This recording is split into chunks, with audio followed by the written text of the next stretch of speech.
ক্রিকেটের সাথে গ্ল্যামার, বিনোদন আর আনন্দের চমৎকার মিশেল ফ্র্যাঞ্চাইজি ক্রিকেট। ঢাকার ডায়নামাইটসের জমকালো আয়োজনে অভাব ছিল না এর কোনোটিরই। প্রধান নির্বাহীর শুভেচ্ছা বক্তব্য দিয়ে শুরু হয় মূল অনুষ্ঠান। এরপর কিংবদন্তি কুমার সাঙ্গাকারার শুভেচ্ছা বার্তা ভেসে আসে ভিডিও স্ক্রিনে। ঢাকার সবচেয়ে বড় নাম আর অধিনায়ক আসছেন শুক্রবার। গেল দুইবারের চ্যাম্পিয়নশিপ থেকে গেছে রাজধানীতেই। ফ্র্যাঞ্চাইজি বদলালেও বদলায়নি লক্ষ্য। সহ অধিনায়ক নাসির হোসেন জানিয়ে দিলেন, শিরোপার জন্যই লড়বে ঢাকাইয়ারা। সুর মেলালেন কোচ মিকি আর্থারও। চাপ আসলে সেরকম কোনো কিছুই থাকবে না।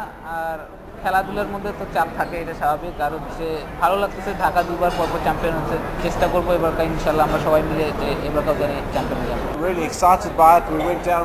অনুশীলনে ক্রিকেটারদের সাথে পরিচয় হয়েছে।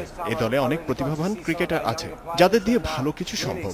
আশা করছি ঢাকাকে সাফল্য এনে দিতে পারবো। আর ফ্র্যাঞ্চাইজির কর্ণধার জানালেন, বিপিএলকে পরিচ্ছন্ন ও দর্শকদের কাছে আরো আকর্ষণীয় করে তোলাটাই তাদের লক্ষ্য। ক্রিকেট বোর্ড থেকেও আমরা ওনাদের কাছ থেকে উদ্যোগ চাচ্ছি যে ওনারা আমাদের রুলস রেগুলেশন আরো স্ট্রিক্ট করে, আরো স্ট্রং করে, সো দ্যাট আগে যেগুলি জিনিস হয়েছে ওটা যেন এইবার না হতে পারে। এবং ঢাকা ডায়নামাইটসের পক্ষে থেকে আমাদের ব্যক্তিগতভাবে আমরা যা যা জিনিস করতে পারি এটারে মেনটেন করার জন্য, সো দ্যাট এরকম জিনিস এবার না হয়, আমরা 100% চেষ্টা চালিয়ে যাব।